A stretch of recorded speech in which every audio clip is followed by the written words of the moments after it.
they're staying in college for a reason. Yeah. It's because they're not. Well, football's a little bit different because you have to play. You have to give 3 years. Football, you have to be at the minimum of redshirt freshman before you can go into the draft. Like, you have to give 3 years. You can't go as a freshman. You can't go as a sophomore.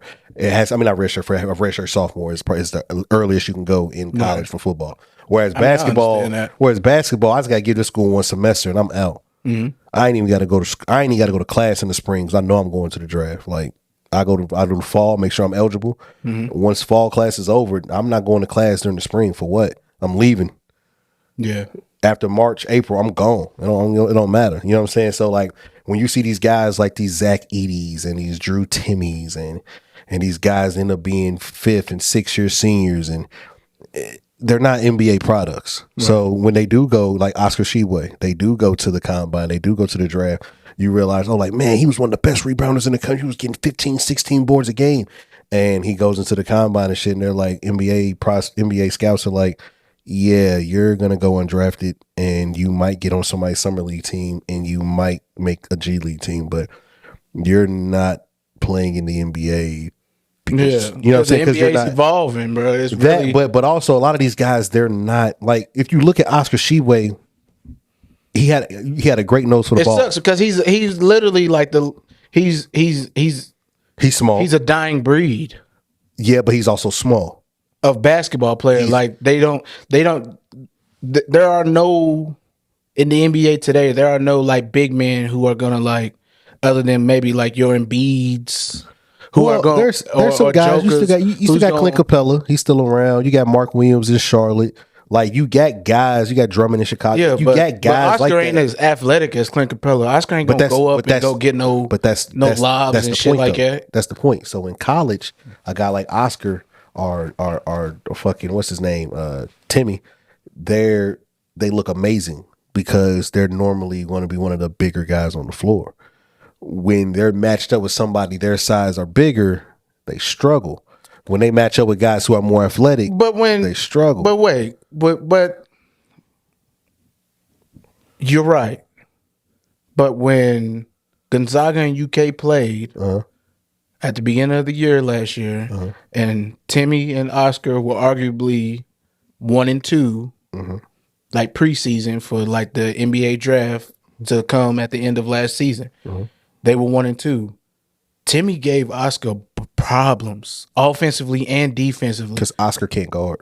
Oscar cannot guard, and that really like exposed. That was the first time that a lot of people, me included, had saw Oscar struggle, and to me that elevated Timmy because it was like Timmy can actually, like, I knew that he could run the floor and could be back quick, but I knew Oscar could do it too. But Timmy showed that, like, what it really takes to really run the floor and be an up and down player like that, like to go from offense to defense in the snap of a finger, to be back and forth in 10 seconds or less, like type shit. And it's like, bro, like, to me that elevated Timmy because Timmy was that to me, like, I saw Timmy as like a Draymond Green, like, bro, somebody who's gonna run the floor, who can pass the ball, who can go from offense to defense in the snap of a finger, bro, and it not affect him. So when Timmy went undrafted, that did kind of fuck with me. It did bother me a little bit because I really didn't see that much difference in today's NBA versus anything. And I understand that Gonzaga had Timmy playing the 5, but I feel like Timmy, he could have easily came in and played the 4. He could have been a solid 4 in the NBA. Put it like this. Let's say a power forward. Let's say Bobby Portis. Yeah. Bobby Portis would put 40 on Drew Timmy, bro. He would give him 40. He would treat him like the child he is, bro. Don't get me wrong. Timmy was cool, bro, but like it's guys like Drew Timmy, Oscar Tshiebwe, Zach Edey, like, and you know Zach Edey is 7'2", 3. It's a reason why he didn't come out yet and go to the league because he knows he's not an NBA product for real. He doesn't have good feet. He's not aggressive in the post. He doesn't really have any post moves. Like, yeah, he's big, but Zach Edey's not better than what Taco Fall was, and Taco Fall is a teetering NBA player, G League. Like, you feel what I'm saying? Like, Taco Fall can't make an NBA roster. I think that's going to be the kid at Purdue. That's Zach Asian Edey. kid. That's Zach Edey. But that's what I'm saying. He can't guard a pick and roll. They're gonna put him on and that's why I was telling you, that's why we was talking about Wemby, why Wemby is so special, because Wemby can move his feet. Like, yeah, somebody might get by him, he can recover, but Wemby he moves his feet like he's not 7'5". Like, he moves his feet like he's a lot shorter. The normal 7'5" dudes can't move their feet like that. So when you get somebody like Zach Edey, put him pick and roll, it's like, oh, yeah, come here. Big man, come here. Like, yeah, I want this. Give me the switch. You know what I'm saying? Like, they're going to pick on him, and he's going to get cooked every single time. That's what's happened to Taco Fall.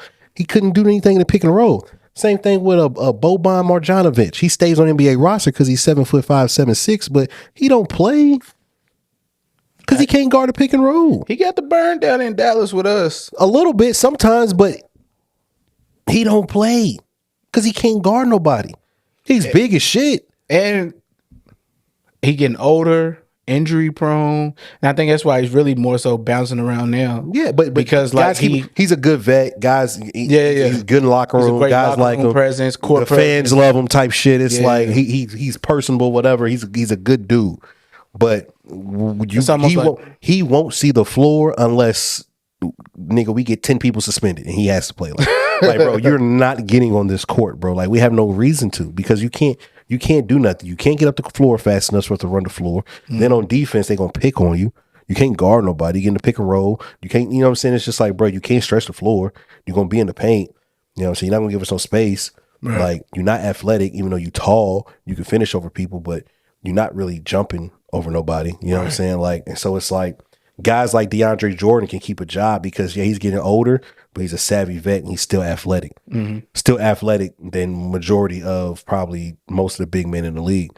You know what I'm saying? Like, when you look at somebody like a Drew Timme would, for him to have made it to the league and be successful, he'd have to be slightly taller, slightly bigger, and he would have to have a game somewhat modeling of a Sabonis.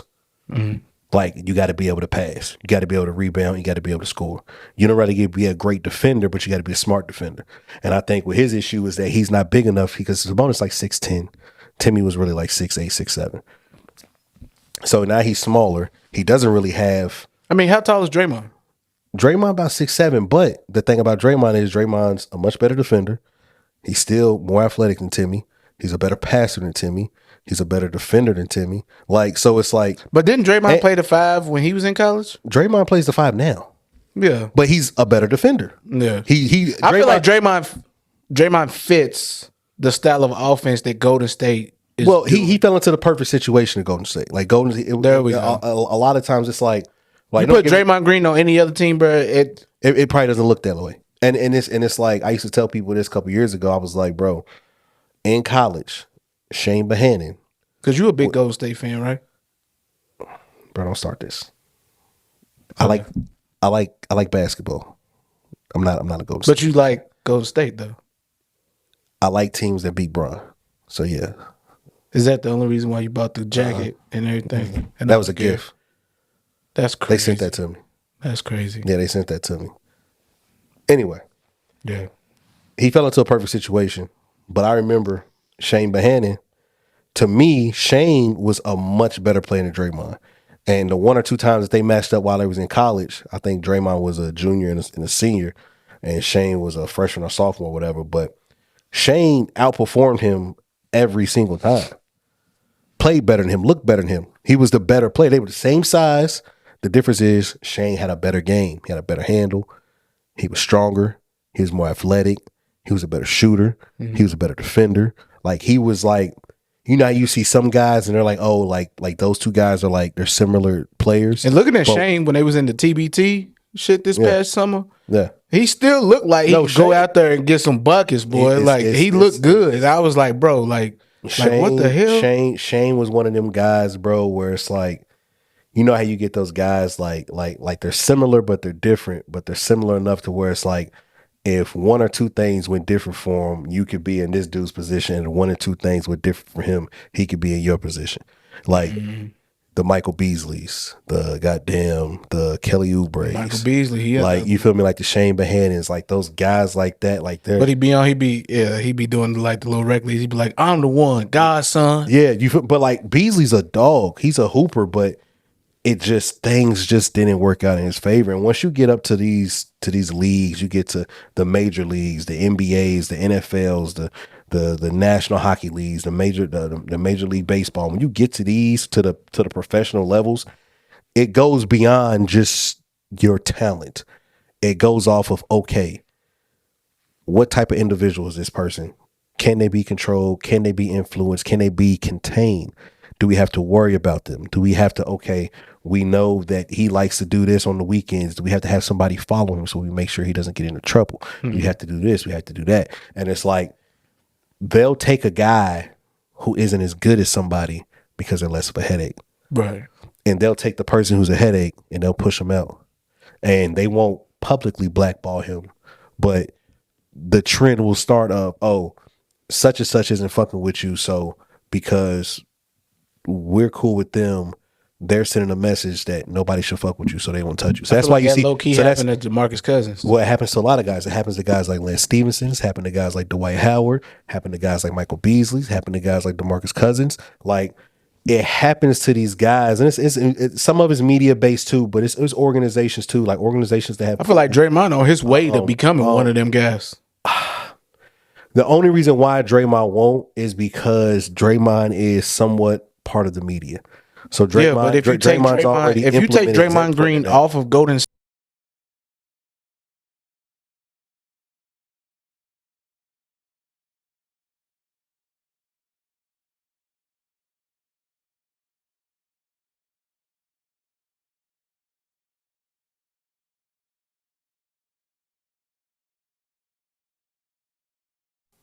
he probably doesn't hoop the way that he hoops. And like you said, he fell into the perfect situation and dynamic of a team. They needed a player like Draymond Green, and and it just fit. It worked. Yeah, it worked and out. Shout out to Mark Jackson, because he's the one that put that whole team together. He just couldn't get them on the same page. And then Mark Jackson leaves. Steve Kerr gets them all on one accord, bro, and they go on to win. And they won a championship, bro. Steve Kerr's first season. That was Mark Jackson's team, bro. Exactly. But Mark Jackson had a set style and offense that he wanted them to run, and it wasn't really working out for them. No, Steve Kerr comes in and it's like, bro, just shoot the ball. No, bro, that's not why he got fired, bro. I'm not saying that. No. I'm saying, but no, like so. When he got fired, and I'm not saying you're saying that's why, but when he got fired, like I truly believe if he was there that year that they won, they would have won. Because you think so? Yes, because even Steph has said it. Like yeah, we're thankful for Kerr and everything, but it was Mark Jackson who really, like, because Steph was almost going to be out the league because of ankle issues. He was fucked up, and when Mark Jackson got there, that's when he really started to turn up and unleash. And Steph and Clay, like, they both credit Mark Jackson for allowing them to be the type of guys that they are. Draymond credits Mark Jackson being like, bro, he gave me the opportunity. Like, David Lee got hurt, and Mark, they go in there, and I started to hoop, and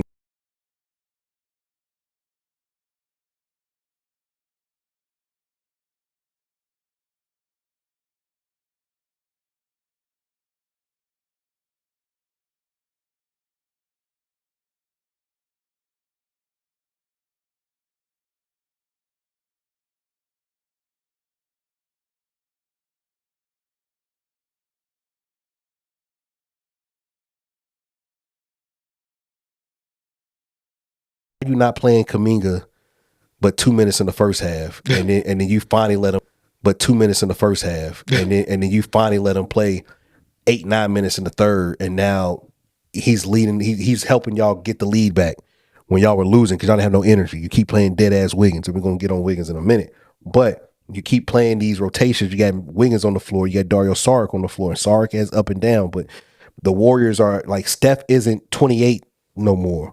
Yeah. Clay isn't 28 no more. Like, Draymond is, like, you need these young guys. You need the Moody's. You need the Kumingas. You need the guys who can run and jump out there on the floor running and jumping. Right. And so it's like Kerr still has these funky ass lineups sometimes. And it's like, yeah, bro, I don't know, bro. I just can't. I just truly believe that if Mark Jackson was still there, I think they would be. I think they would be better, and I think that in 2016, you think they would be a better team with Mark Jackson than they are with Steve Kerr. You want to know why? Because I don't think in 2016, I don't think that they blow that 3-1 lead if Mark Jackson is the coach.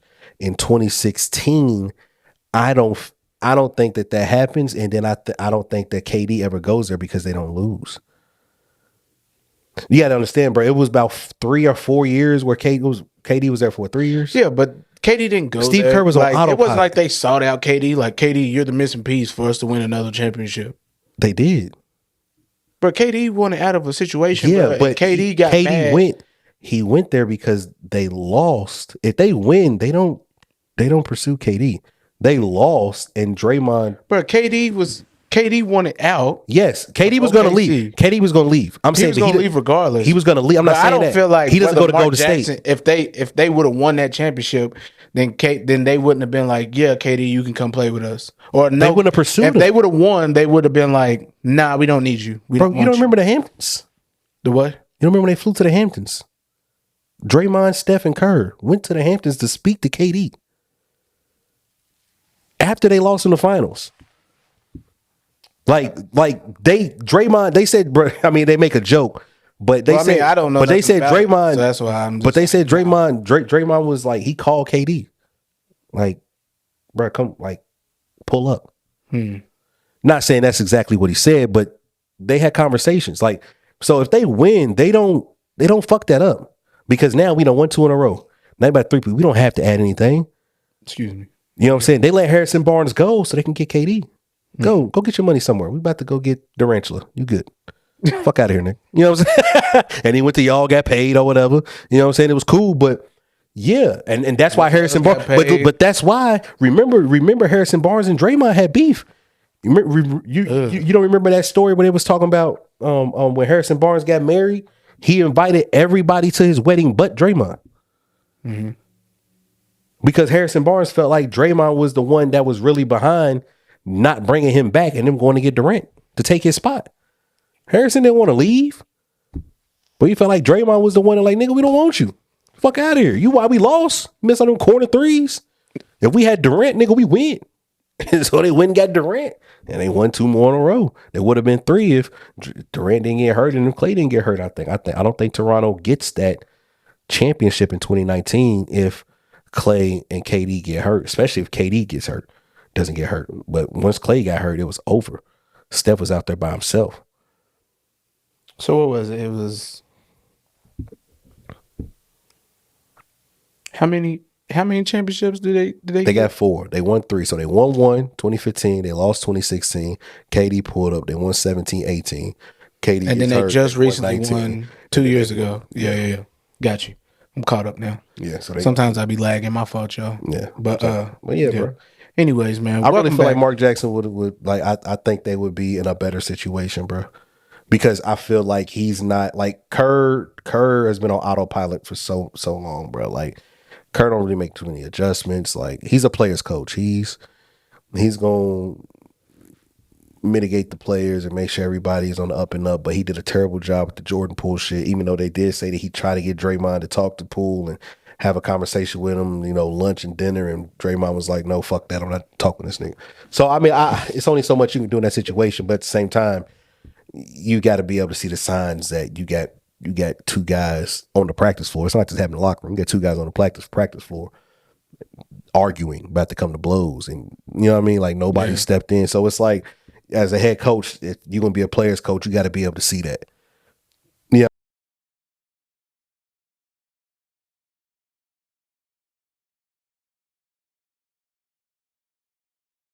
Feel like Kerr's scared of Draymond, bro. There'd be times I'll be like, bro, the fuck is going on, bro? Like, and Draymond's bugged the fuck out. Like, Steve. That's what I was low key wondering. Like, do you feel like if Mark Jackson was there, and that's why you feel as if they would have won that championship because Mark Jackson would have had a better hold. He had a better grip on Draymond. Wouldn't be like, bro, chill out, bro. Like, one more tech, bro, and you get suspended, bro. Type shit. Whereas Steve Kerr is kind of just like, bro, live your life. Like, your personality is your personality. Mark Jackson would have talked but to Steve that Kerr like the daddy he never had, bro. But and I'm not saying I don't know. I don't know if his pops is. I don't know about that, but you get what I'm like. Like, bro, you know how like some niggas need that father figure to be like, bro, like he needs to be yoked up. His dad not in his life. I don't know.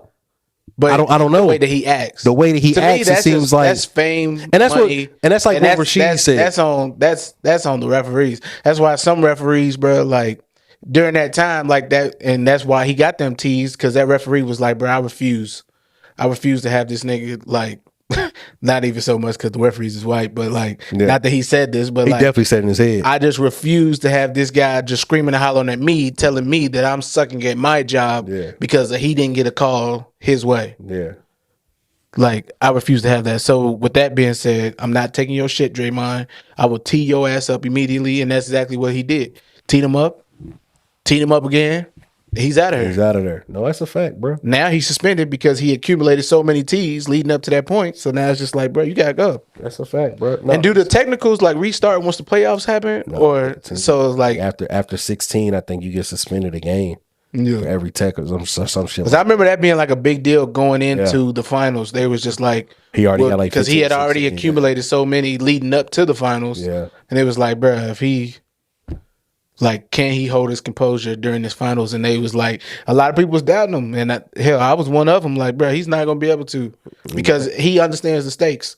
And he also takes fault in that and takes full accountability and responsibility that if he didn't get teed up and kicked out of the game, but that's the thing, they go on to sweep the That's the thing, though. He got like, and this is why, I mean, people get mad because Stephen A says it, but the league gave LeBron a stimulus packet, like no real shit, bro. Because he doesn't get ejected from that game. He gets a tech, but he doesn't get ejected from that game. Now, which is why this shit is rigged. And so he got the tech, and so they reviewed it after the game, and the league came down and said he'll be suspended. Who was it? Evan Turner. Evan Turner was talking about that shit. Evan Turner, on What You Colors, on Gilbert shit. Gilbert's podcast. Talking about this well, shit. Really, Andre Iguodala had brought up the conversation, and Evan Turner was like, "Shit, I'll talk about it." Yeah, I'm done. I'm retired, bro. I'm good. I'm free to speak on it. Got to win by 20 just to win by 1. Pretty much. Still trying to figure out what that fucking means, but basically saying you can't let this game be close because the refs will start to call calls in favor of the team that the league wants to win. So it's like okay, you up 10 with goddamn 3 minutes left. We gonna start calling stupid shit. Well, not even that, but it's gonna get a little ticky tacky. The questionable shit where it'd be like, oh, it could maybe go. They could have let that go. Yeah, it's gonna get a little rocky. You know what I'm saying? So it's like, you know what I'm saying? It's almost like they always say, like, you know, if we on the road. So he was like, who would you rather see in the finals, bro? The 76ers play Miami, or what was it? It was Philly versus. It was Philly versus the Celtics. Yeah, it might have been Boston. Yeah, Boston. It was Philly versus the Celtics, and he was like, they was already waiting in, like, I guess the quarterfinals. Yeah. Or like the Eastern Conference Finals, and they was like, who, like, bro, like, and he was saying, like, one of his teammates, like a vet on the team, was like, bro, I play for Philly, and I don't even want to see us play against Miami. Yeah. Like, bro, it makes for better TV, bro, to watch. No, it's a fact. Miami play against Boston, and that's a fact. And it's like shit like that. Like it's known, but it's not really like spoke about. But it's the same shit though. When you playing on the road, you don't want to leave the game in the referee's hands. You know what I'm saying? Like I don't want to give the referees a reason to call something that could make us lose this game. Mm-hmm. So I have to be on my best behavior. I have to be on my P's and Q's. Like I have to make sure I'm playing the right way, because if not, and I make a mistake, the refs are gonna call it, and it might cost my team this, it might cost my team that. I'll be like, damn, bro, it's like we should have went ahead and did this, and so now we up 10 instead of 7, and now we up 6 instead of 2. You know what I'm saying? Just whatever it is, like certain shit like that. It's like, damn, bro, like now we put the game in the refs' hands, bro. Yeah, fuck. You know what I'm saying? Absolutely. So it's a similar thing. I get it. Damn. Well, since we already on the NBA, bro, Quick intro. Welcome back to another episode of You Gotta Relax, Boy. I am your boy Sonny, and this is my dog. Drizzle. We back, man, for another episode, man. We already been talking about the NBA, bro. So let's get to it, bro. There's a couple things that I know you reached out to me about that you wanted to hit on that I was also thinking about, bro. So let's get to it, bro. It's maybe like 4 or 5 things regarding the NBA. Yeah. So the in-season tournament is tonight. You got Pacers versus Lakers. Of course, if people see this, there will be a winner. Lakers. I mean, Lakers. yeah, that's the automatic answer. I mean, bro, the way they whoop. Yeah, but that's, the Pelicans. I mean, that's a thing. I mean, they beat the brakes off the Pelicans. There is. So I was like, bro, watching that game, I was like, bro, why is the Lakers almost up 40? Yeah, I mean, Bron had the Bron didn't even play the fourth quarter. But he had 30, and they had like 4 straight. That was crazy. He showed his ass. But that's the thing, bro. So it's like, I think honestly, like, and I do like the Pelicans. I fuck with Zion. Like, I like Brandon Ingram. Mm-hmm. I know it might sound crazy, but I seen reports the other day come out about Indiana looking for an athletic wing all-star to pair with Tyrese Halliburton, right? And I got to thinking about two teams, both with a guy. Of course, one's younger than the other, but they're all-star caliber players. They're athletic. They can run and jump. I feel like they would be at their best if they had a true point guard, and Halliburton is a true point guard to the core. First is Andrew Wiggins. I think his stint in Golden State is pretty much over. I think I don't want to say bridges have been burned, but I want to say that the damage has been done, and it's what's the correct word? Irrefutable. I think it's is that the word? Yeah. Big words. Undoable. Yeah, you feel me? But I think it's a combination of what happened last year. He left the team for like a month. It was like 2 months.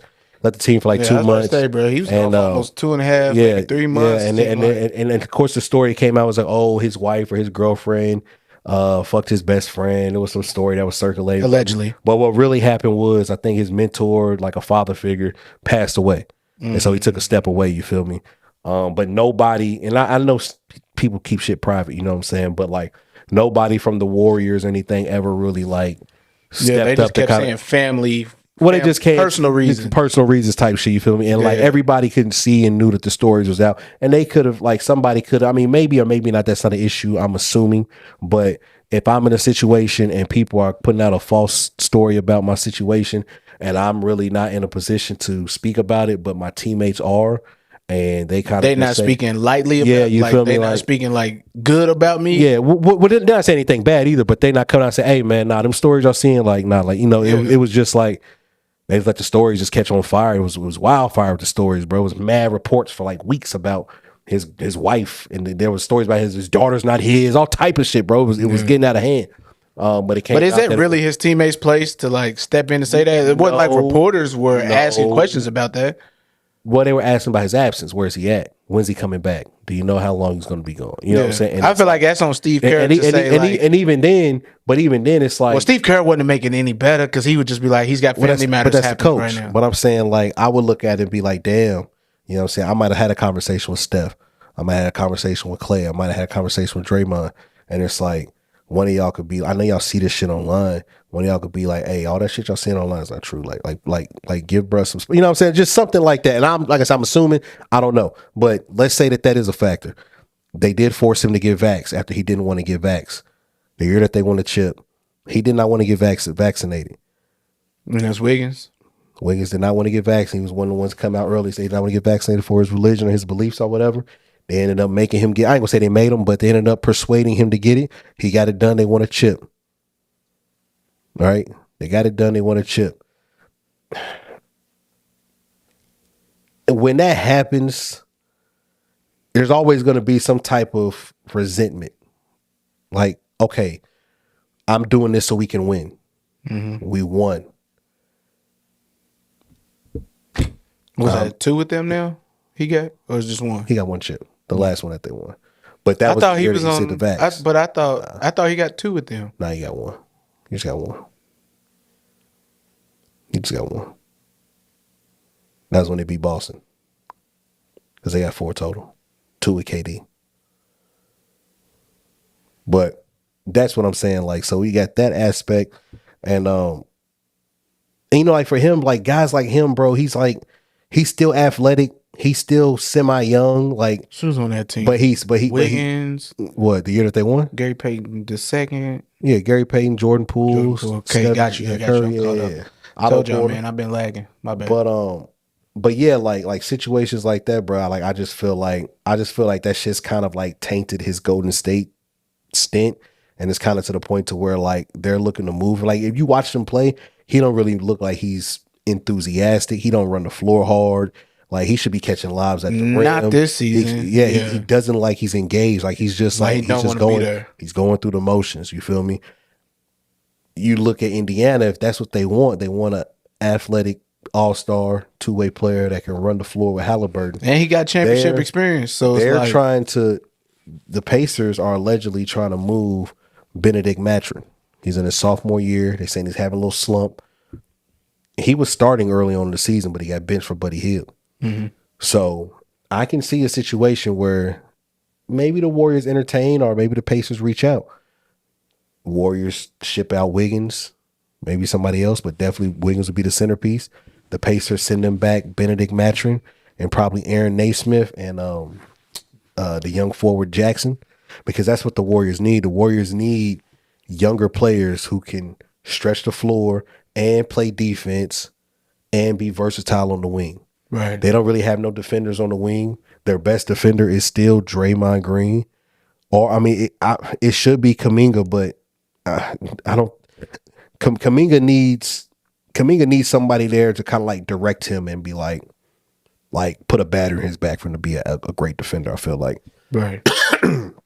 He shouldn't, but I feel like his energy offensively, he's a bucket when Curry lets him play. But defensively, I feel like he needs somebody to kind of be like, bruh, go lock that shit up. You know what I'm saying? Kind of like how when Iggy was coaching up Wiggins and, man, hey, bruh, you do this, do that. Like Wiggins was locking up during the finals and shit during that playoff run that year. Yeah.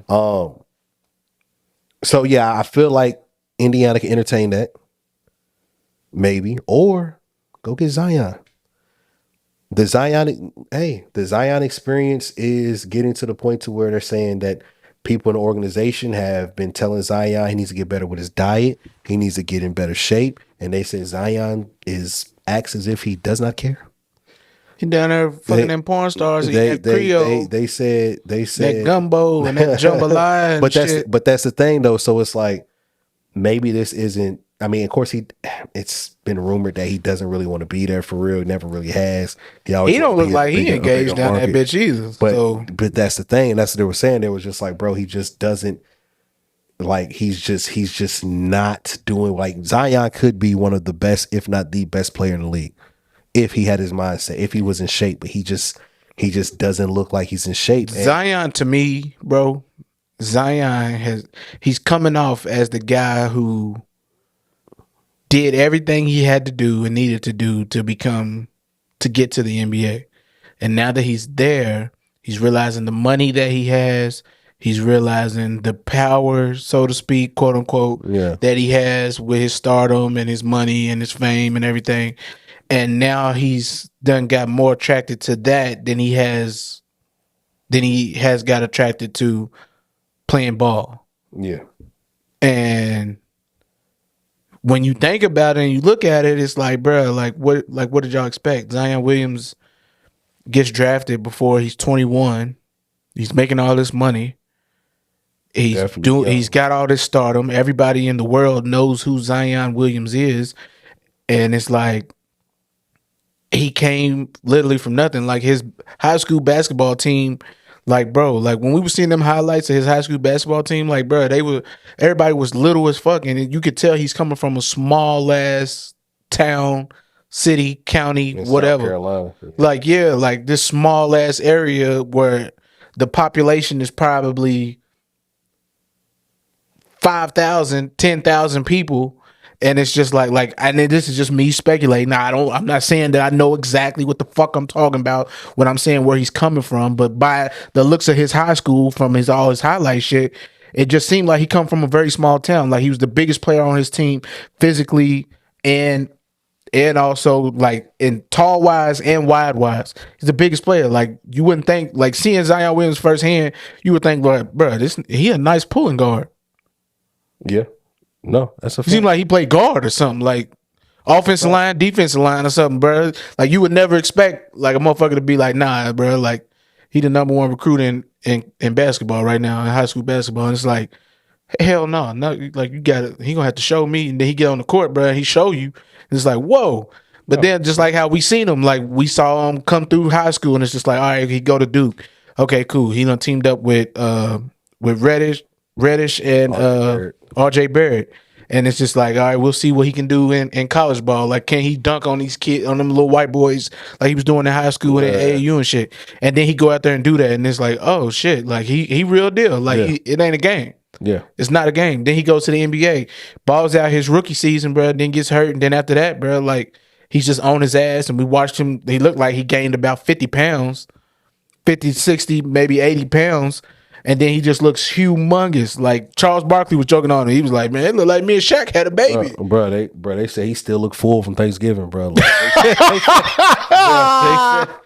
they said, bro, like he just looks huge, bro. Like, and there's a video. He did look big. Did you see the video of the camera from the side? He bringing the ball up the court, like, bro, he did look like a clump, bro.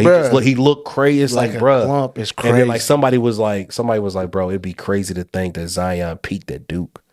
And I got to thinking, I said, damn, this nigga peaked there. I said, no, bro. Like, it's just, it's sometimes. That is a crazy allegation. Yeah, but is it peaked? But is it true? Look. I mean, he looked good now. Like, out there running up and down the court. I've always thought he the other day, he looked bad. The last two games. Against the Lakers and them, yeah. The game against the Kings. But the game against the Kings. Looked bad. He got benched. He didn't finish the game. I didn't think I don't think. Bro, yes, he did not finish the game, but I don't think he was playing that bad. He got like 4 points at halftime. Bro, I watched him in the first quarter, bro. I'm watching the game. He came up the court. I just didn't think he had a lot of opportunity. I said, damn, Zion look a little slow. Turnover. He got the ball back. Turnover again. You know how like when somebody just looks like they just out of whack, bro? He was running into niggas. He was just bumping into niggas. Like it wasn't even like he was just losing the ball. But he's always been a goofy player. Yeah, but he had control of what he was doing. Now it looked like he was unbalanced. He wasn't really focused. He wasn't really locked in. He's out of breath. Like he looks like he's breathing heavy. Like he looked like he heavy, bro. And it's like he's always been a big dude. But you can definitely tell the difference between in shape Zion and Zion when he's not in shape. And right now, bro, I seen a video, bro. It's funny as shit. They showed him walking on the red carpet by the little in-season trophy. And I said, bro, this nigga Zion look wide as hell, bro. He looked like fucking Mekhi Becton. He looked huge, bro. He looked like he was pushing 300, bro. Zion Williams looked like he about 300 pounds. Yeah, that and a pulling guard. That's not what you want from your 6'6" small forward. No. You don't want them weighing 300 pounds, bro. Like, are we really going to consider Zion Williams a small forward, though? That's what he is. That's his position. And that's another time I see him, he in the post. Well, because he's 300 fucking pounds. Like, he's strong. He's a man child, bro. Like, he's a big dude. And it's just like, bro, like for me to watch him, bro, he's so skilled, bro. He can finish with both hands at the rim. He can dunk on anybody, bro.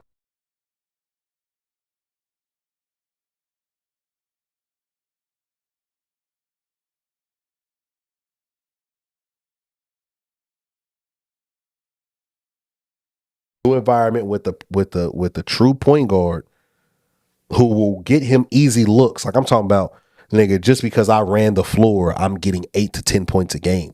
You know, like I talked about Giannis. Like Giannis will never score under 20 because he plays at Giannis will never score under 20 because he plays at the rim and he just plays with effort. Like Giannis will wake up and walk into 20 points because of just how he plays. Zion playing with Tyrese Halliburton will walk into 10 to 12 points a game just because he's running the floor. Same thing with Andrew Wiggins. Just because I ran the floor, I got 8 points tonight off just running the floor. Right. I didn't have to do shit but run. You feel me? Yeah. That's it. You know what I'm saying? And so I think for guys like Wiggins and Zion, I think those would be a great situation. Excuse me. And I think the Pacers should entertain both of them teams. I don't think they need to go get a guy like Zach LaVine. I think Zach LaVine is damaged goods, just because he got knee problems. But I definitely think Wiggins and Zion should be on the radar for the Pacers, if that's what they are looking for in an all-star wing player to run with Halliburton. You said you got the Lakers winning tonight? Yes, sir. I'm fucking with the Pacers, bro. They I wouldn't be surprised if the Pacers won. They hard to stop, brother. They putting up $120. You got to score $120 to keep up with us. We putting up $120. Yeah. And the way that they beat Milwaukee's ass, bro, that shit was crazy. That was a great game. That was a great, and I'm not even saying like they beat them by like a lot. I'm just saying like they just outplayed their ass. Yeah. Now, they just out hooped. Now, and then Halliburton they hit the Dame time. Like, bro, I know exactly what time it is right now, bro. It's he was my talking time. shit the whole game. He was like, I do this shit too. He was talking shit the whole game. I fuck with that. Before we, I do think Halliburton has a crazy ass jumper though. Like it's real unorthodox. Like but he's 6'6", so it's like it's not like niggas is really. Yeah, but Michael Carter Jr. Michael Carter didn't have range though. Yeah, but his jumper still didn't look crazy.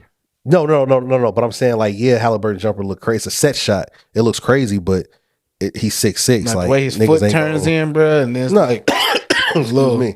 I mean, it ain't no Sean Marion. He got a funky jumper. It ain't no Sean Marion. LaMelo got a funky jumper. Sean Marion shit shooting from his belly button was crazy. Yeah, that shit was cash. Though. Shit was cash. That's all you heard. Fuck Sean Marion. But before we get off from the NBA, corner, we definitely spoke about the NFL being king. Oh yeah, for sure. Ago, but, that's proven fact. But they got some numbers. Let's hear them. They got some numbers. Let's hear them, bro. Monday night, the Bengals and Jaguars game drew 16.48 million viewers. This is a Bengals game without Joe Burrow. Drew 16.48 million viewers, marking a 46% increase from ESPN's Week 13 game in 2022. Is that fans saying? No, hold on, wait. Adam Silver, fuck what you talking about. It was we gonna show you better. We can tell you. It was the most watched telecast of Monday night. The NBA in-season tournament featuring the Pacers and Celtics garnered 1.6 million viewers, while the Kings and Pelicans drew 741,000. Yeah, I can see that. But this is the thing. The NBA did the in-season tournament to increase, try to get viewership. I fully understand that. They want viewership. He's trying. Adam Silver is trying to get people to tune in. He's like, I want, because our season starts towards the end of football season, and I just feel like our numbers has always been like low, and I feel like Adam Silver opened the door that he should have left closed, because like, yes, it was something that was happening, but it was also something, Adam, that nobody was talking about. And now the fact that you've brought this attention on yourself, you don't know how to deal with it. And it's just like, bro, like if you just would have left your mouth shut, excuse me, and just left it alone and let it be what it was going to be, because it's like, bro, yeah, we going to tune in, bro, but like you can't make us watch something that we don't want to watch. We don't care how you trying to do it. And that's the thing. So it's like, it'd be one thing if it was like, damn, the NFL did 16 and basketball did 10 million. Nigga, basketball between both games combined didn't even break 2. Yeah. It's like, bro, like, like it's football season, bro. Like that's what people want to watch. But that's the thing. So like I was telling you, I was like, and we talked about the demographic.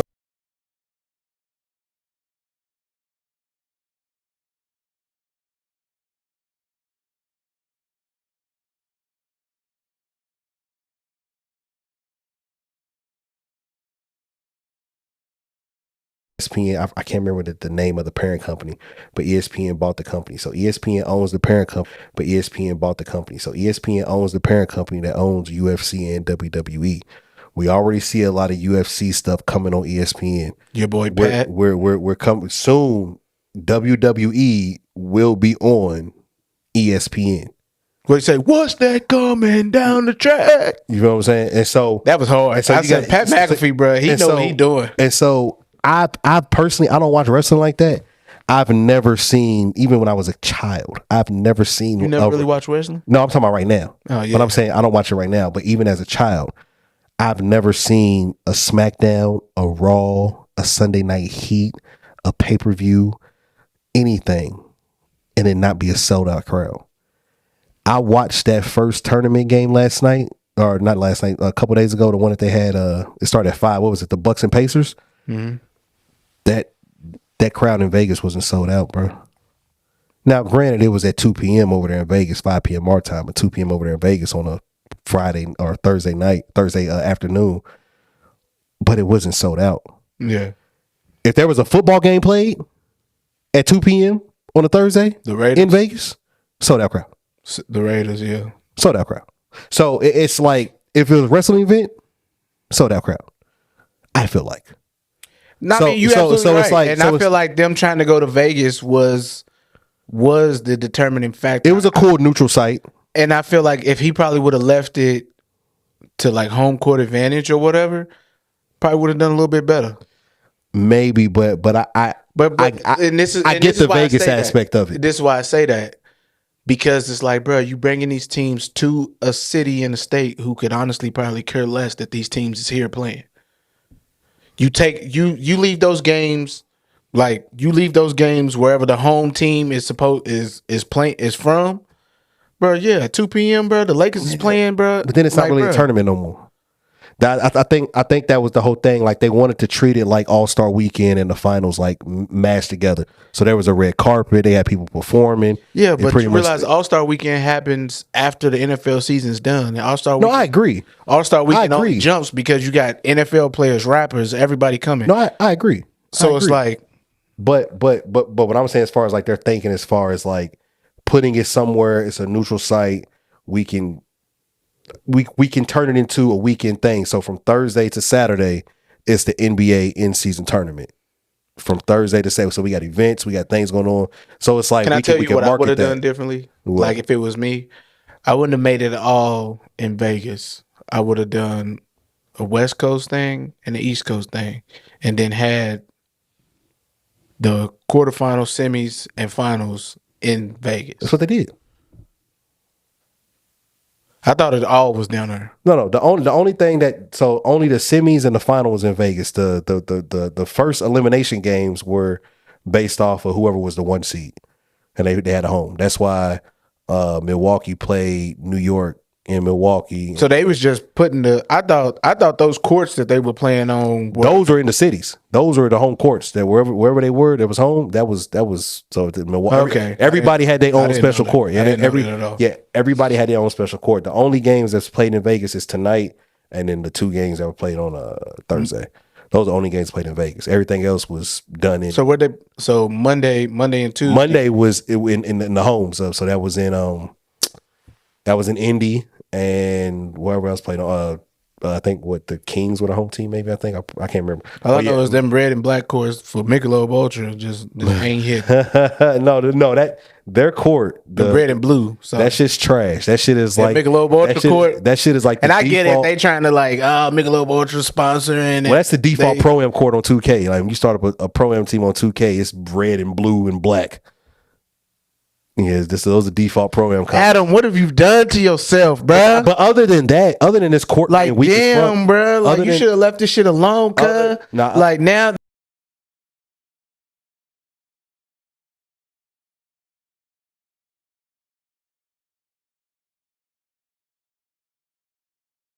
If the NFL wasn't playing, like he should have just left this. NFL wasn't playing, like he should have just left this shit alone. And now the fact that he hasn't, and now the fact that he's brought attention, all this unwanted attention on him, well, like this almost on some shit. Like, hey man, the board gonna get together and be like, Adam, let's have a conversation. You want to know why? Because this, besides all the ratings, the tournament worked. Because you could say that the ratings compared to 500 bands, nigga. I'm playing too. No. But it's not even that though. Because that Monday night. That's more money we gonna get for playing in the playoffs. For some players, yeah. For some players, depending on who the player is, yeah, for sure. But other guys, it's that 500,000. I wonder if so. I was watching. I can't remember Buddy's name, bro. But I was watching a podcast and it was like retired NFL players, and they were saying that playoff checks, everybody makes the exact same. Like there's no, like whatever your guaranteed is, like once the playoffs hit, the shit don't matter. Everybody's making the same amount. And it's only like 25,000. Like 25 to 50,000 or something like that. He said the check really ain't shit. It's probably the lowest check they gonna get. And that's for making the playoffs and going through the playoffs. Said they don't tell you that shit until you in the playoffs and you get your paycheck. You're like, wait a minute, bro. Like, the fuck going on? It's like, it's the playoffs. It's like, don't matter if you Patrick Mahomes, anybody. So I wonder if it's got to be totally different for the NBA, probably, because definitely, I don't even know why I even brought this up, because NBA players, to me, are making more money than NFL players are. In the NFL, it just depends on. It's less NBA players. Yeah, it's less one, and two. It's different. But as a product, the NBA doesn't bring in more money than NFL. True. Yeah, so I mean, an NFL team probably costs 2 or 3. But like those like $100 million contracts, bro. Like you more so gonna see that in the NBA than you would in the NFL. And then the NFL, like only $100 million players is. Yeah, but you got to think the wide receivers, cornerbacks, quarterbacks, tackles. Yeah, the product's cheaper. So you got to think basketball. Like I told, unless you like an Aaron Donald. Like I don't even think Aaron Donald made $100 million on the deal. I mean, he probably has, not on the deal, but probably overall, yeah. Yeah, overall, hell yeah. But the contract's always going to be different in NFL than it will for basketball, just because basketball guys take 2 or 3 year contracts. You rarely see a guy really take a long term deal for NBA. I think the longest you might see might be 5 in NBA. Like they'll get an extension type shit. But like I was telling a homie, I was like, the difference between basketball and a lot of these other sports is basketball has no real off season. Like we don't really get a break from the NBA. Like we don't really get a break from basketball if you look at it. So the season starts in October. Basketball goes to like what, June? The season starts in October. It goes all the way until June. Right after June, what do we get? We get the draft. Right after the draft, what do we get? College football. No, we get the summer league. When summer league ends, I think this, if the draft is in July, summer league is going to be August, September. Preseason is the end of September and beginning of October. The season starts at the end of October. You get what I'm saying? So it's like you can literally watch NBA basketball players all year round. Yeah. If you might get a pocket of maybe 2 or 3 weeks off in between the draft and the season, and then a couple weeks before the summer league and shit, or like a week or like 10 days, but you can literally watch professional basketball year round. Then you got some of these guys, they'll go overseas, or it's like, man, they don't have a contract for the NBA team, so they'll go play in China or something. And they, you know what I'm saying? Then they'll come back and play over here, or they go play over there. So it's like, you can really watch basketball year round. You can't watch NFL year round. You can't watch baseball year round. You can't watch NHL year round.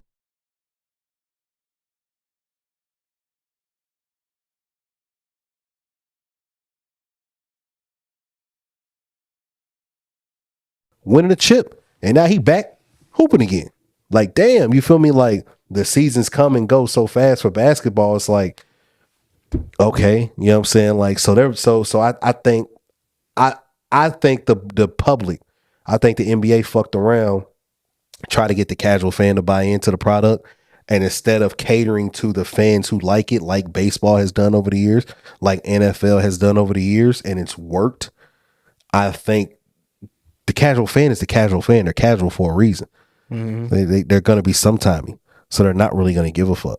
So when it comes down to watching a Monday night football game, or it comes down to watch the in-season tournament game, or it comes down to watch the in-season tournament game, it's football. I'm supposed to watch football, so I'm going to watch football.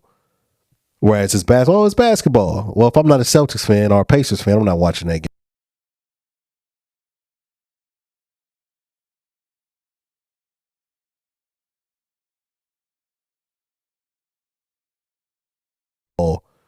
They would probably put up comparable, if not more, ratings wise than this basketball game. And that's simply because it's football, bro. Simply because it's football, bro. Ain't got nothing to do with nothing. Because it's football, bro. Ain't got nothing to do with nothing else, bro. And that's because when football season is over in February, we like, damn. Nigga, we gotta wait till August. Well, actually, really, it's September. We gotta wait till, I mean, you get preseason, but then we gotta wait till September till the season start, bruh. Damn, bruh. You feel me? So now when football comes around, like, nigga, it's a holiday. It's a spectacle. Like, nigga, it's football, nigga. Fuck what you talking about. I'm watching the game. I don't care who. It could be goddamn the Patriots versus Steelers like Thursday night was. A snoozer. But I'm going to watch it. Yep. You know what I mean? And so we get it so easily. We get it so often. We see a lot of these guys on social media a lot more than we see football guys on social media, where basketball players are more identifiable than football players because they don't have on a fucking helmet. Like, it's just so many things that I think work against basketball and NBA. And it's just like the NFL it's different, bro. When football's on, people like, oh, I only get this for so many months. Right. If I want to watch football, I have to watch it during this pocket. With basketball, it's like, I'll catch the game next week. I'll catch the game on Tuesday night. Fuck, no, I'm gonna watch it on Saturday. I'll catch it Tuesday. You know what I mean? And it's way more games. It's way more coverage. You know what I'm saying? Most of the sports highlights that we see online are basketball, bro. Yeah. It's a bunch of, there's way more basketball pages than there are football pages. Way more, because football, like you said, different.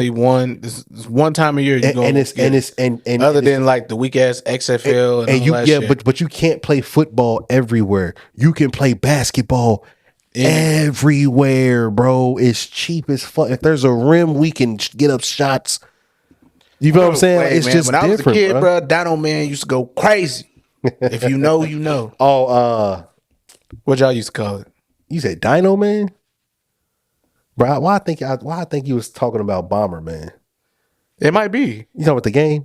DYNO-MAN was a football game where all the kids would get together, bro. We have a football, and it's like one versus however many kids want to play. Nigga, that's what y'all call it? Damn. And bro. like when you got tackled, you had to take the ball and throw it over your head. That's not jackpot. We call it here. No, there was another. We call it DYNO-MAN. That's crazy. If you know, you know. Damn. DYNO-MAN, bro. It would be like 50 kids. Man, what was it like? And it would be like one kid. I know what you're talking about. You catch the ball, we used to call it and just run end zone to end zone. It wasn't Fumble Rooski. But we called it DYNO-MAN. I think we used to call it just pigskin or something, bro. Yeah. That's lame as fuck, bro. That's lame as fuck. I know what you're talking about, bro. I wouldn't call pigskin, but I can't think of the fucking name, bro. I remember my cousin, bro. We did call him DYNO-MAN in my granny's backyard. DYNO-MAN. We was playing DYNO-MAN in my granny's backyard, and my cousin grew up playing basketball. And me and my brother, we was doing both basketball and football. And we was playing DYNO-MAN in my grandmother's backyard. And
man here. That's a sick name. Nah, but when you that's hard. Because we called it pigskin. No, I ain't gonna say what we. I just threw a name out there, but I almost said we called pigs in a blanket, but I don't remember. I don't remember the fucking name, bro. But it wasn't Jackpot. We gotta wrap this up. Oh, was it Jackpot? I think it was Jackpot, bro. Yeah, I think it was Jackpot. Damn, bro. I'm gonna be thinking about that for the rest of the night, bro. Now I have to send some niggas some message, be like, bro, what the fuck was that game we used to play where it was 1 versus 100? All right, football shit, pretty much. Damn, that shit. Let's get into the transfer portal. I feel like the way the teams, the way the players is like sliding now, like Ohio State's. We talked about that. Their quarterback, Kyle McCord, yeah, trash. He already was battling for a starting position. He wins out. Everybody, it wasn't no secret. Ohio State really didn't want him, but they was like, we're winning with him, so we'll roll with him. Yep. He decides to dip. The one of that really blew my mind. And then also Oklahoma's quarterback, Gabriel. Yeah, he just committed to he transferred to Oregon. Yeah. He leaves, and I'm just like, bro, he had a good thing going down there in Oklahoma. Like they wasn't that bad. And it's almost like too, bro, like I feel like you just got here type shit. So it's like, and you already trying to go play somewhere else. Like if Oregon was where you wanted to go in the beginning, bro, you should just slid there in the first place and just sat behind a player like Bo Nix, learn as much as you can, get into that system, and then you come out and finish out. And that's just my thought process on it. Yeah. And then what was it? It was a running back, like a top running back. He's transferring out. Travis Etienne's brother from Florida. Him, and then there was I don't know where he's going. There's somebody coming from like a Stanford or Wisconsin or something like that. It's a black kid. I didn't see that. They all black. Yeah, pretty much, except for Gabriel and McCord. And then, but I just feel like, bro, like the way the players are just like, I'm gonna play here this year, and then next year I'm gonna go play over there, and then next year I'm gonna go over here. I feel like they eventually gonna have to put a stipulation on like how many times you can transfer within a amount of time. And it's like if you go there, then now you're stuck. Like you can't just leave at the end of that season. I feel like they need to, if they set it up to a every other year or like, bro, you won't get all these like bouncing arounds, bro. Because to me, like it's crazy. Yeah. It's crazy. Like now you kids is taking advantage of it. And this is why they probably didn't want to pay y'all in the beginning, because they knew that they would come down to something like this of y'all just feeling like, well, it's not working out for me. I feel like I'm not making enough money and I don't know if I'm gonna go to the NFL or not. So I can go over here and play with them, and I know I can probably get some NIL money way more over there and this, that, and the third. So that's one of the, because it's like, it's to me personally, before you get into it, but like to me personally, it's becoming not about winning a championship anymore. It's about where can I go to make the most money. Mm-hmm. And I get it. Like if you a player who's not really gonna, I understand that. But I get it. Like if you a player who knows that they probably don't have any chance to go play in the NFL or whatever, then it's like, okay, I kind of understand it. I get it a little bit. But the ones who are on their way to the NFL, it's like, bro, why are you bouncing around? Like, what the fuck is going on? Like what's happening right now, bro? But that's why I feel like the NCAA is probably going to, especially because coaches are complaining, players are complaining, the media is complaining, I'm complaining. So it's like, bro, eventually they're gonna come up with some type of stipulation and say like, all right, if you in your freshman year and then you decide to leave at the end of your freshman year and go somewhere, then cool. Now you have to play like, they need to do it like a year and a half type thing, or like a whole 2 years thing. Like, all right, if you go there now, you cannot leave until the year after wherever you just went to. I think it's hard to regulate that because it's not hard. The NCAA regulates a lot of bullshit. No, but that's the thing. The NILs aren't. All of them aren't directly tied to the Ncaa. Like they're like, if you're making money off your name, image, and likeness, you're not necessarily making money off of because you go to the school. But the NIL doesn't have nothing to do with me playing my freshman year at Georgia, and then my sophomore year I'm going to Ohio State, and then my junior year I'm going to leave and go to LSU. You can't regulate. And my senior year I'm going to go to play for Colorado. Yeah, like, but that has nothing to do with NIL money.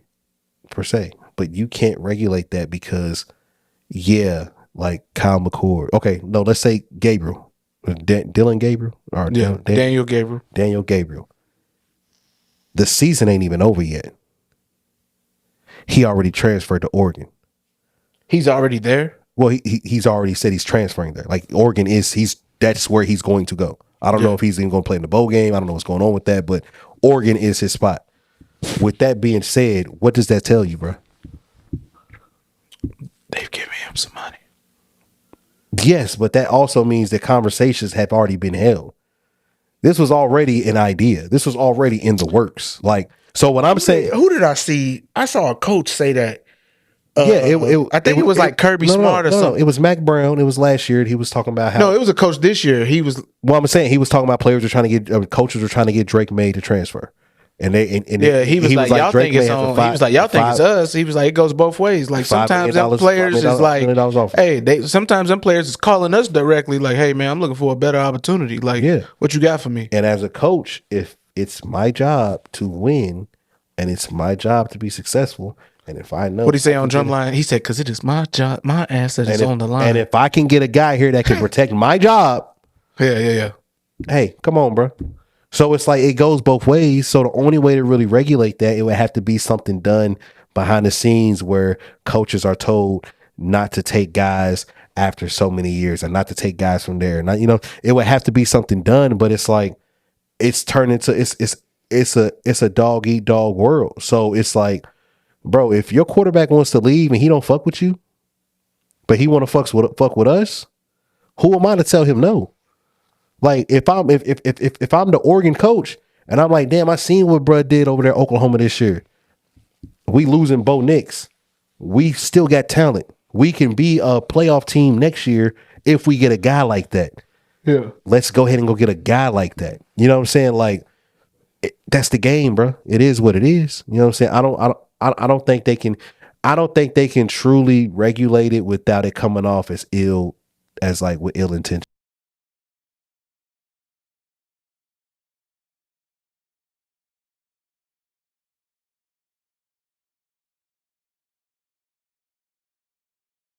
U of L, and then you said, damn, you know what, my sophomore year, I think I'm gonna transfer to go to UK. You transfer to go to UK. Then you say, damn, my junior year, and I don't think you're an athlete, you're just a regular student. Your junior year, you want to transfer, go to Western Kentucky. Damn, then you get done, you want to I'm gonna do my senior year in Cincinnati, transfer to Cincinnati.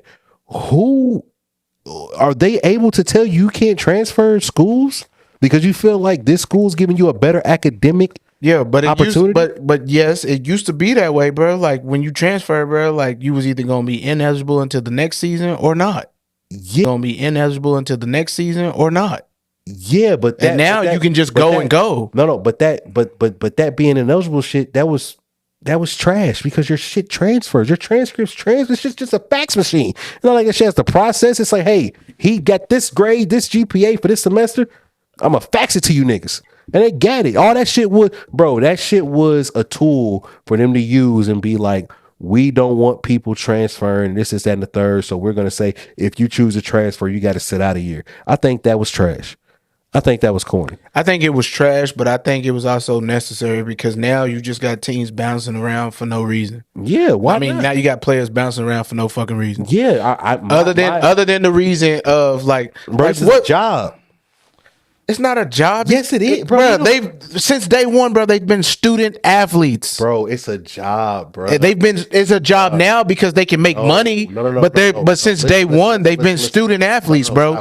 They've always been called and referred to as student athletes. Yes, you're a student first and an athlete second. Yes, I'm not saying that part. So if what are you talking about? It's a job. No. So if you want to highlight the student part, that means that when I transfer, why the fuck I got to sit out a year? I'm a student first, right? I'm a student first, right? So that means all my shit transfers over. That means if I transfer after my freshman year, my shit from my freshman year is gonna follow with me to a sophomore. You're telling me I got to sit out because I play football. I can't play football because I transferred, but I can still go to class and shit. Yeah, because you're a student athlete. No, that's not fair. Bruh, that's not that's where the term came from. It's separated students from athletics. Yes. So it's like, bro, like yes, you can transfer and come here, but yes, you can still remain to be a student, go to class, do what you got to do. But when it comes to being on a basketball court or being on a football court, bro, it's no different. But it's no different in basketball. So why are they letting it happen in football? They doing it in basketball too, though. Guys are transferring and coming and going. It's all NCAA. But I'm just saying, like, it wasn't a big deal when it was basketball. When it was basketball, it was like, oh, it's understandable. Like, I mean, I get it. He's got to sit a year out because he just came from Kentucky. No, but now he wants to go to Duke. No, but this is what I'm saying. What sense does that make? So you're telling me, I think it's a plane. Oh, it's a storm, but whatever. What sense does that make for y'all allowing me to transfer, and I can transfer my first year over here? I can continue to be a student, but I can't continue to be an athlete because I transferred. If that's the case, that means I should have to take a year off completely.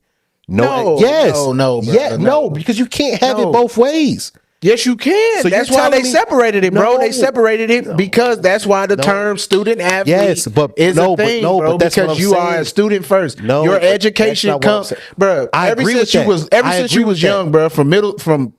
Well, not Pee Wee, because Pee Wee nobody kept track of your grades. Yeah. But from middle school all the way to high school, bro, you're a student first and an athlete second.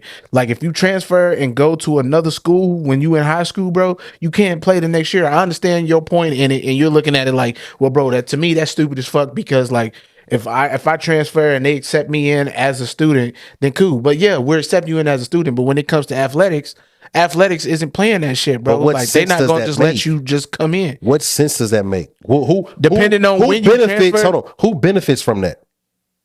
What's the point in that?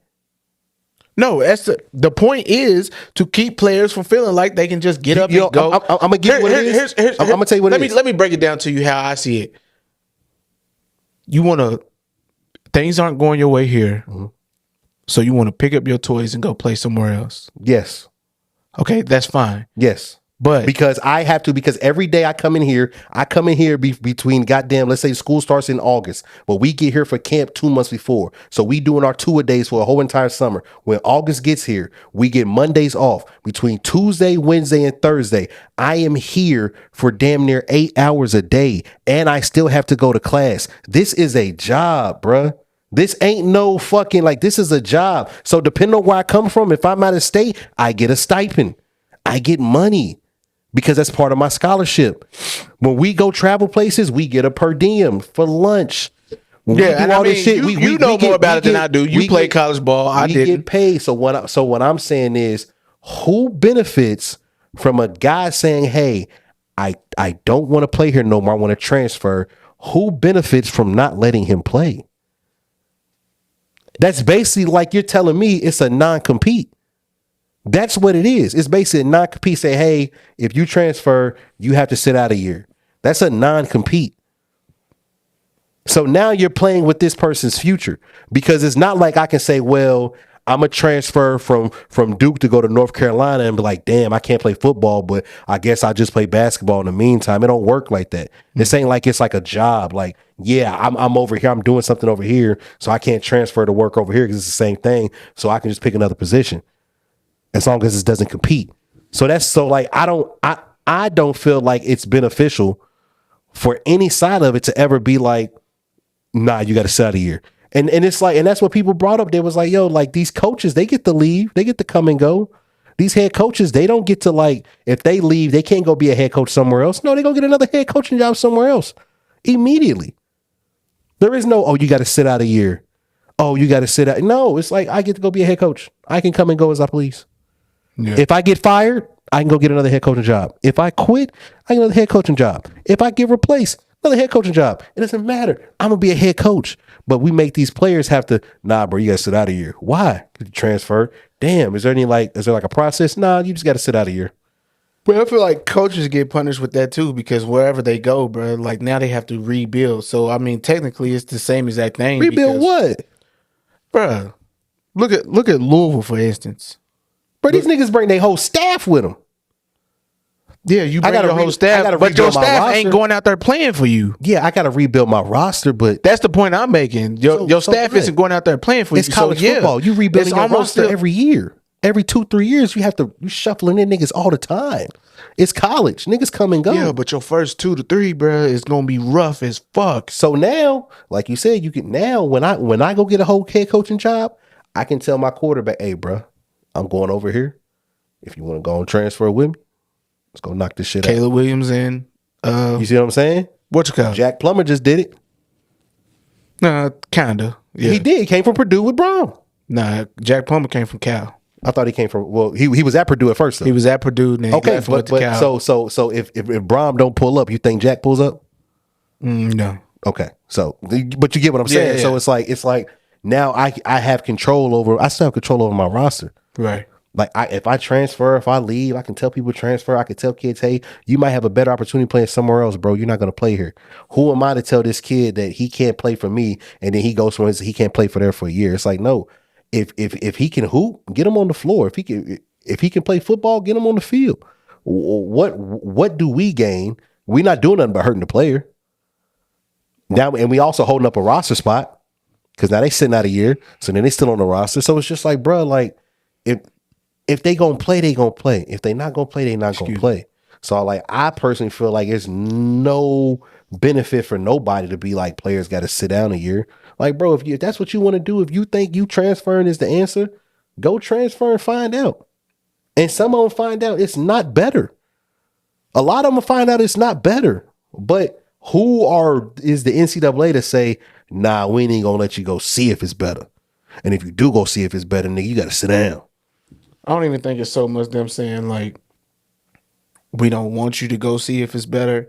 I just feel like it's just a lot of bouncing around, and I just feel like the NCAA is going to take a look at this, and they're going to be like, you know what, we're going to attach some type of stipulation. Okay, and that's the point that I'm making. Check. I'm not saying, and I know it came off earlier as me saying like they need to do something or whatever, but me saying they need to do something is me basically saying, in the nutshell, the NCAA is eventually going to put a stipulation because there's too many people complaining. It's players complaining, it's teams complaining, it's ADs complaining, it's coaches. Like, it's too many people bringing too much attention, almost like the Adam Silver shit. It's not a problem until you make it a problem, and then next thing you know, now we gonna fix it.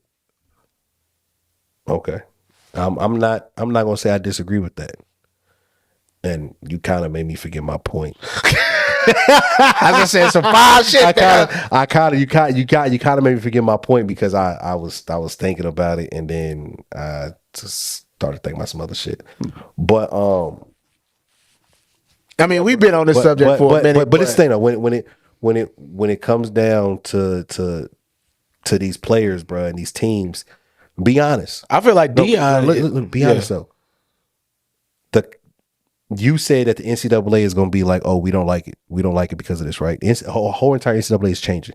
Like the Power 5 conference, the 5 Power 5s. I can't wait till next year. They're about to go to 12 teams. But not even that though. You got Texas and Oklahoma joining the SEC. So the Big 12 is losing staple people. You got teams leaving the Pac-12. Teams talking about they want to leave the ACC. Like it's about to just be college football. It's about to just be what is it? Colorado's leaving the Pac-12 and they going. It's about to just be like one giant conference eventually, or maybe like 2 or 3 major conferences, and then you're going to pick, the best 12. But I say all that to say, has the overall landscape of college football not been more competitive, widespread over the last 2-3 years? I mean, you look at TCU last year. TCU isn't the team that makes it to the championship last year without the transfer portal. Correct? Yeah. Louisville isn't the team that Louisville is this year without the transfer portal. Colorado, they had moments, but Colorado they just grabbed out of the portal themselves like 4 linemen along with the number 1 coming in from high school. Coming in out of high school. So what I'm saying is Colorado isn't the story that they were this year without the transfer portal. Like USC doesn't have a semi-resurgent over the past 2 years without the transfer portal. Like the transfer portal plays a huge factor in a lot of these teams getting better and it being more competitive, widespread. Because now what used to happen back in the day is places like Texas, Michigan, Ohio State. Like, bro, remember a couple years ago where Ohio State had 4 or 5 elite quarterbacks and they were just all there at Ohio State? Mm-hmm. That wouldn't happen now, bro, because I'm going to leave. I'm not sitting here. Ohio State had Braxton Miller, fucking TJ Barrett, and fucking Cordell Patterson, all on one team. Or not Cordell Patterson, Cordell Jones, all on one team. That wouldn't happen now. They had Joe Burrow. Like that wouldn't like, you feel what I'm saying? It's like, bro, that wouldn't happen. And so it's like now the landscape is getting even. It's a different playing field. We're seeing teams like TCU execute well in the transfer portal and make it all the way to the playoffs and go to the chip. We're seeing a team like Penix. He goes to Washington. Resurgence Washington gets them to the playoffs. Like Jordan Travis, Florida State got robbed. He helped them go undefeated. Like transfer portal. You get what I'm saying? Like, so it's like the landscape of college football is getting more even and less top heavy because guys, they're able to go and transfer. And now it's like you don't have a team hoarding a bunch of players at different positions. Like guys will leave. Yeah. Guys will leave. I'm out. I'm going over here. Oh, I can't play here, Nick Saban.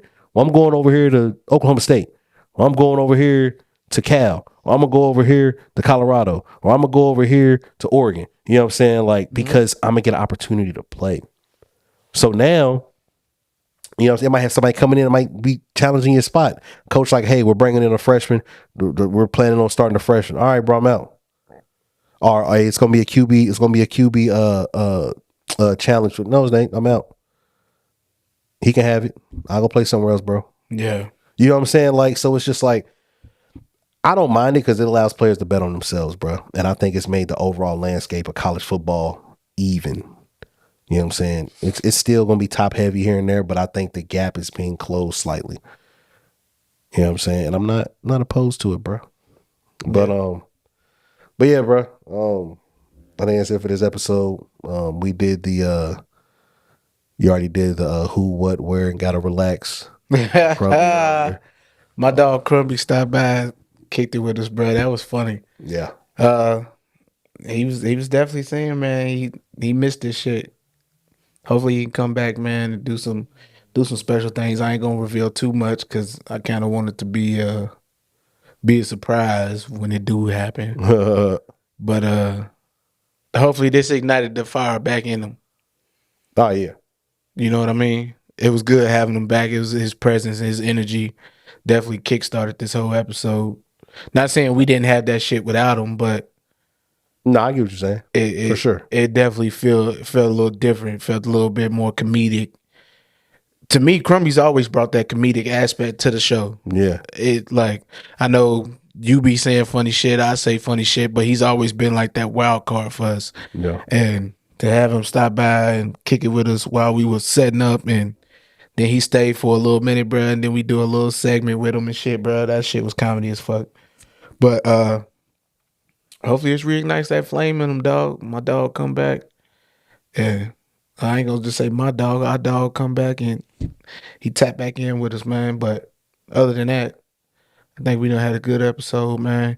You want to get into these top 5 producers, or you think that's too much? Nah, I save it. Save it. I save it. I got to do some more research. Yeah. Do some more decipher. But I will say this, though. Here we go. Let's get before to it. we leave. No, before we leave, some of you old niggas got to get out the way. Oh, boy. Okay. To be continued. That's it. I'm going to just say some of you old niggas got to get out the way. Y'all got to make room for Metro. You got to make room for Mike Will. You got to make room for Hit Boy. There's a couple others that are honorable mentions, Mike Will, man. But, and I'm not saying all 3 are top 5, but they top 10. Some of you old niggas got to get out the way. Mustard on the beat. Mustard had a run, but I can't put him in the category. Forever Rolling. Forever Rolling's doing his thing, but he's still wet behind the ears, bro. Yeah.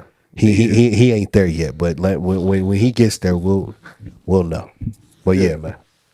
I just dropped his name, bro, because I know my dog Pape he done work with him.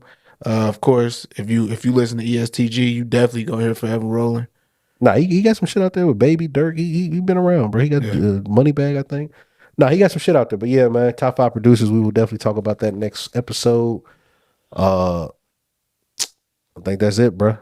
Is that it? That's it, bro. Well, like we always say, man, peace, love, and happiness. Tell your mama and them we said, hey, peace. Holla at you. Hey.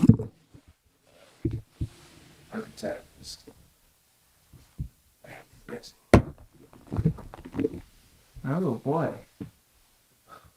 Aaron Butler's father tells Tom Van Harris his son is decommitting from Colorado. Who? Aaron Butler.